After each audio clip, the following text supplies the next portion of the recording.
El oscuro secreto entre Adán y Noé que ocultaron. 1600 años, borrados.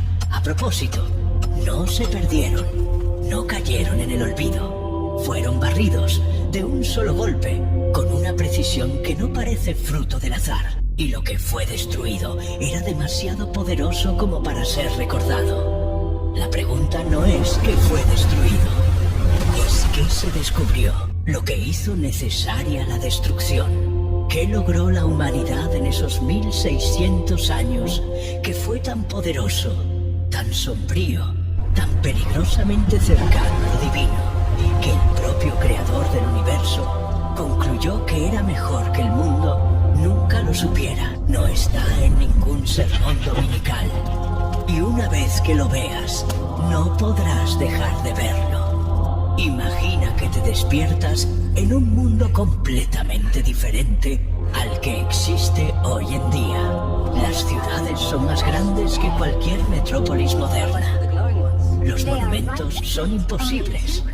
No en el sentido de impresionantes, sino en el sentido literal. La ingeniería actual no puede replicar lo que exige. El conocimiento que circula entre los hombres supera cualquier cosa que nuestra ciencia pueda explicar. Hay música que no es música, es frecuencia. Hay arquitectura que no es arquitectura, es portal. Hay criaturas caminando por las calles que no son humanas ni divinas. Son otra cosa, algo que no debería existir. Respóndeme una cosa antes de continuar. ¿Alguna vez te has parado a pensar que toda la mitología del mundo describe a las mismas criaturas? Griegos, sumerios, egipcios, mayas, culturas que nunca se encontraron. ¿Cómo es eso posible? Y entonces, en un solo instante, todo eso desaparece. No se debilita, no decae, desaparece, barrido, ahogado, enterrado bajo toneladas de lodo y silencio, como si nunca hubiera existido. Este mundo duró más de 1600 años y fue borrado por una decisión que vino de arriba, fría, irrevocable y absoluta. Pero antes de hablar de lo que lo borró, necesitas entender lo que existía. Y lo que existía te dejará sin respuesta. Y eso lo cambia todo. 2000 años. Ese es el tiempo que separa la muerte de Cristo del día de hoy. En 2000 años, la humanidad pasó de las catapultas a las bombas nucleares. Pasó de los pergaminos a la inteligencia artificial. Pasó de las carabelas a llegar a Marte. En 2000 años, hemos reescrito lo que significa ser humano. Varias veces. Ahora toma esos 2000 años y multiplícalos por casi uno. 1600 años. Eso es lo que duró la civilización antediluviana. El período entre Adán y el diluvio de Noé. Un intervalo que la Biblia resume en unos pocos versículos fríos, como quien mete un incendio dentro de un sobre y lo sella para siempre. Pero piensa conmigo. Si en 2000 años hemos llegado hasta aquí, ¿qué puede construir una civilización en 1600 años de conocimiento continuo? Sin guerras mundiales, sin reinicios, sin interrupciones. La respuesta está en la Biblia. Y es más inquietante que cualquier teoría que hayas escuchado. Quiero ver qué piensan ustedes antes de mostrar lo que dice la Biblia al respecto. Génesis 4, versículo 17. Un versículo que la mayoría de la gente pasa por alto. Una línea que parece solo un detalle genealógico más, pero si te detienes en ella, y necesito que te detengas ahora mismo, lo cambia todo. Y Caín edificó una ciudad. Caín, el primer asesino de la historia. El hombre que derramó sangre inocente sobre una tierra que aún no conocía la muerte. Aquel sobre quien Dios decretó: maldito serás, fugitivo y errante, sin raíces, sin hogar, sin pertenencia. Este hombre no sobrevive en el desierto, no construye una choza en el barro, no se esconde en una cueva hasta morir. Este hombre construye una ciudad.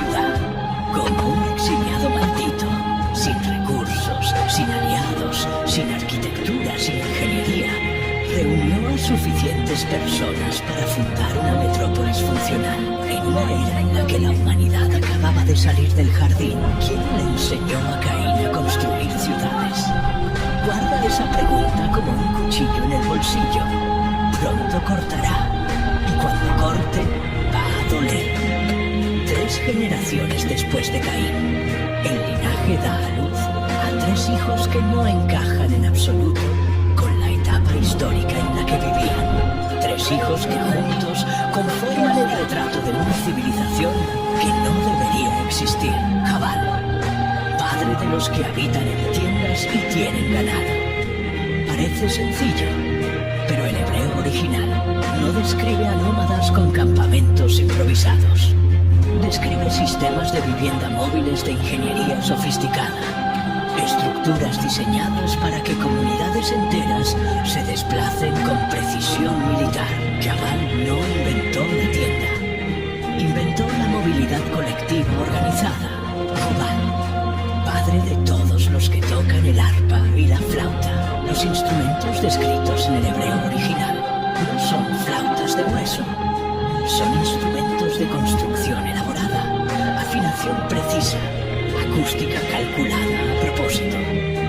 Porque en las civilizaciones antiguas, todas ellas, sin excepción, la música no era arte, era tecnología. Frecuencias para estados alterados de conciencia, armónicos para abrir capas de la realidad que el ojo no ve.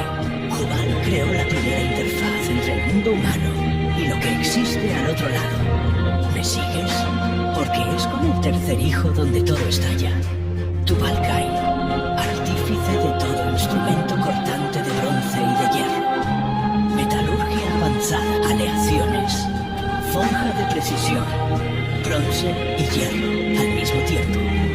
En la cronología convencional, la edad del bronce precede a la edad del hierro por siglos. Ninguna civilización conocida dominó ambas simultáneamente. Tubal-Caín dominaba ambas. Y ya sabes la pregunta, ¿quién le enseñó? No fueron descubrimientos humanos. Fueron regalos de seres que no tenían derecho a entregarlos. Esto es demasiado denso para procesarlo ahora. Vas a querer volver a verlo y envíaselo a alguien que nunca haya oído hablar de esto. Lo que la mayoría de las iglesias no dice, lo que fue eliminado del canon oficial porque era demasiado perturbador para ser normalizado. El libro de Enoc, un texto que los primeros cristianos conocían, citaban y respetaban, y que en algún momento desapareció de las escrituras. ¿Por qué? Quizás porque lo que revela es demasiado difícil de encajar en una narrativa cómoda. Según el libro de Enoc, en el principio de los tiempos, 200 seres angelicales miraron a la tierra desde arriba y decidieron bajar. No fueron enviados, no recibieron una misión, fueron por su propia cuenta. Su líder se llamaba Semi-Haza. Antes de bajar dudó. ¿Y si solo yo tengo que cargar con el peso de este crimen?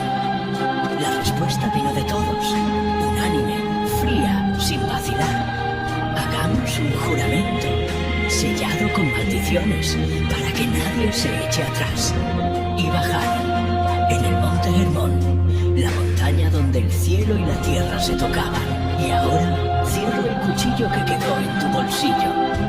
Azazel enseñó a forjar armas y armaduras. Ahora sabes quién estaba detrás de Tubal-Caín. Semi-Haza enseñó encantamientos, el lenguaje que dobla la realidad y convoca lo que no debe ser convocado. Enseñó la escritura, no para preservar la sabiduría, sino para capturar y manipular mentes a través de símbolos.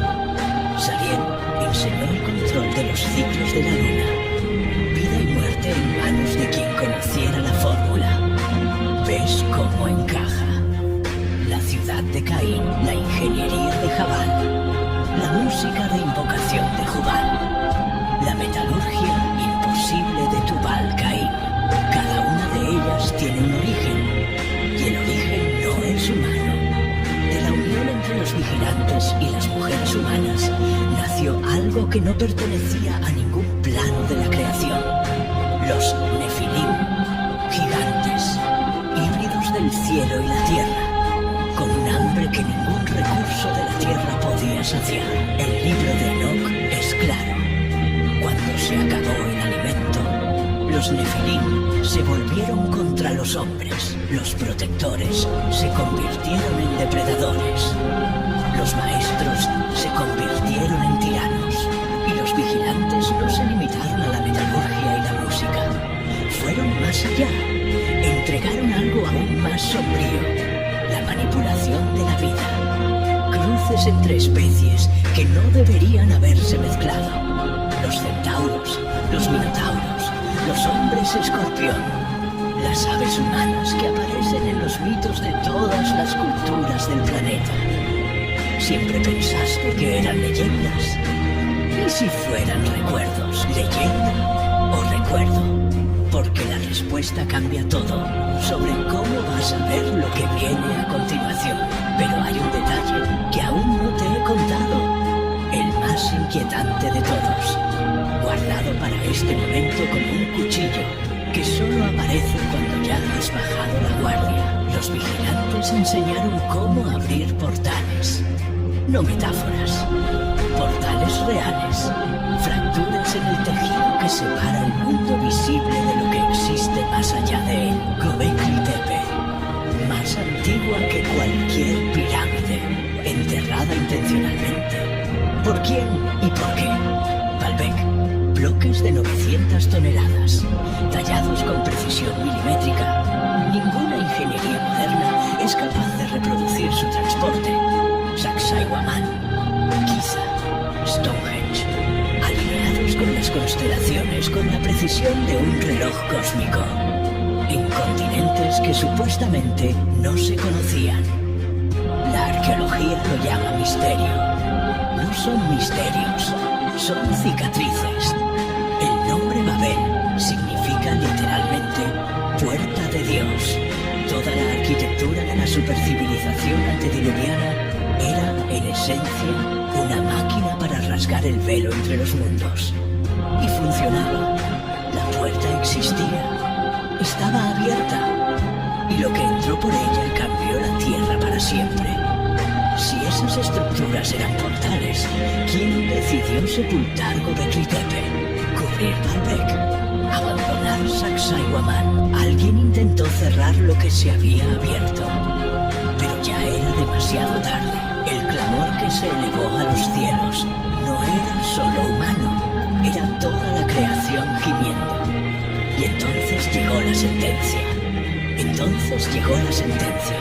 Irrevocable, absoluta, contra los vigilantes, cadenas, oscuridad eterna, encarcelados en las entrañas de la tierra, esperando el día en que tendrán que enfrentar a plena luz el peso de lo que hicieron en las sombras. Contra los Nefilim, las hadas. Pero antes de todo eso, Dios hizo algo que revela la verdadera magnitud del problema. Buscó a un hombre, no a un gigante, no a un arquitecto de portales, a un hombre sencillo, con el ADN intacto, no contaminado por los experimentos de los vigilantes. El último eslabón de un linaje que conduciría al Mesías. Si ese eslabón se rompiera, la promesa hecha en el jardín se volvería imposible de cumplir. Por eso fue elegido Noé, no para escapar, sino para llevar dentro de un arca cubierta de brea y fe el único futuro que aún importaba. No hay magia, portal ni tecnología que resista cuando el Creador decide limpiar lo que ha sido corrompido. Los cielos se oscurecieron primero, como un borrado, y cuando las fuentes del gran abismo se rompieron con un rugido que sacudió las placas de la tierra, no hubo estatura, magia ni ingeniería que resistiera. Templos milenarios tragados por el lodo como castillos de arena, sacerdotes clamando por entidades que no venían, porque sus amos estaban encadenados, impotentes, sordos. cielos y las aguas prevalecieron sobre la tierra durante 150 días. Génesis 7:24. 150 días de silencio sumergido. El planeta entero bajo el agua, limpio, frío, en silencio, como un cadáver que se lava antes del entierro. Más de 1600 años de supercivilización, enterrados, no con ira, con cirugía, porque hay infecciones que solo se detienen cuando se elimina todo. Noé no se salvó porque fuera perfecto, se salvó porque estaba intacto. ¿Qué dice esto sobre el criterio de Dios? Y sobre qué contamina a una civilización hasta el punto de hacerla irrecuperable. Cuando bajaron las aguas, había un hombre de pie sobre los escombros del mundo. Y lo primero que hizo, te dirá todo sobre la diferencia entre los que sobreviven y los que son destruidos. Cuando bajaron las aguas y el arca se posó en las cimas del Ararat, Noé salió, no construyó una ciudad, no proclamó un reino, no buscó el poder que la civilización destruida había perseguido durante más de 1600 años. Hizo una sola cosa, construyó un altar. Caín comenzó con una ciudad, la afirmación de que el hombre se bastaba a sí mismo. Noé comenzó con un altar, la rendición de que, sin Dios, toda piedra es polvo. Y ante ese altar, Dios hizo una promesa, el arco iris, una firma de luz en el cielo. Pero lee con atención lo que dice el pacto y lo que no dice. Prometía que no habría más diluvio de aguas, no prometía que nunca más habría juicio.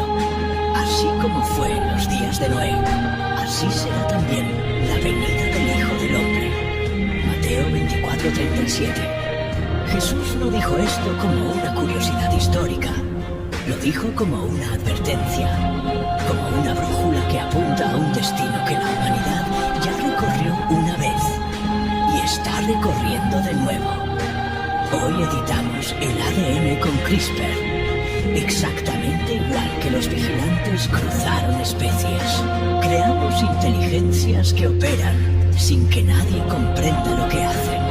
Exactamente igual que los vigilantes entregaron un conocimiento que los humanos no podían controlar. Construimos redes que conectan miles de millones de mentes en un flujo ininterrumpido de influencia.